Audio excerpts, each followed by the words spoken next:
Shalom tout le monde, shalom Talia. Shalom Jennifer. Aujourd'hui on parle de Tu Bishvat Talia, on est dans le mois de Shvat et on arrive à la fête de Tu Bishvat. Alors on va parler d'énergie parce que tu adores les énergies. Alors qu'est-ce que Tu Bishvat peut apporter comme énergie au peuple? Alors si on définit d'abord qu'est-ce que c'est Tu Bishvat, on va d'abord définir ce que c'est Tu Bishvat.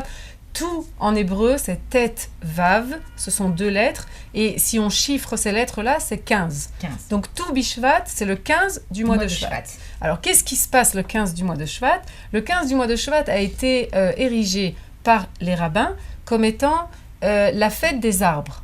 Qu'est-ce que ça veut dire quoi? Ça veut dire quoi la fête des arbres? Ça veut dire que c'est à ce moment-là, c'est l'anniversaire, c'est le renouvellement des arbres, de la nature. Et c'est vraiment fêté dans la religion juive, chez les chassidim. On voit ça très très fort. Le soir de Tu Bishvat, ils font comme à Pessah, il y a un seder de Pessah.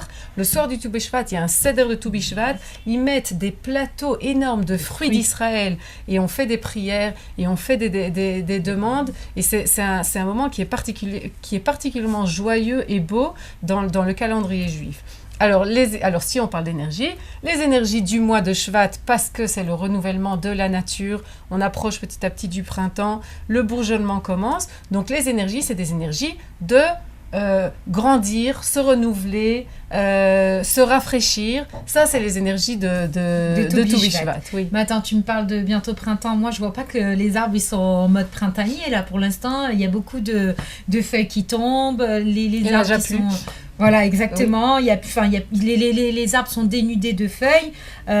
Pourquoi on n'aurait pas pu attendre que ce Tu Bishvat, ça soit To Be un autre mois proche du printemps? To be or not to be, oui. C'est vrai qu'ils n'ont pas l'air, ils n'ont pas l'air d'être, les rois de leur jour d'anniversaire. Ils sont pas très couronnés à ce moment-là. Et peut-être que de là aussi, on peut apprendre quelque chose au niveau philosophique. Il faut savoir que Tu Bishvat, c'est censé être la fin de l'hiver. À la fin de l'hiver, on a eu des coups de froid, des coups de pluie. Et ça a nettoyé les arbres de tous les mauvais insectes qu'ils avaient sur eux. Il faut savoir que s'il n'y a pas d'hiver, il n'y aura pas de bourgeonnement après, il n'y aura pas d'été sur les arbres non plus. Les arbres ont besoin de ce froid glacial, de cette pluie, de s'être dénudés de toutes leurs mauvaises herbes pour recommencer et rebourgeonner positivement. Et ça, là, je crois qu'on peut apprendre quelque chose de très fort aussi pour nous-mêmes aussi. Qu'on a besoin parfois de passer par certaines choses pour nous renouveler, pour recommencer à zéro, pour être plus fort après. Et après, on va bourgeonner et on va fleurir. Amen. Alors, à bientôt tout le monde. Merci beaucoup.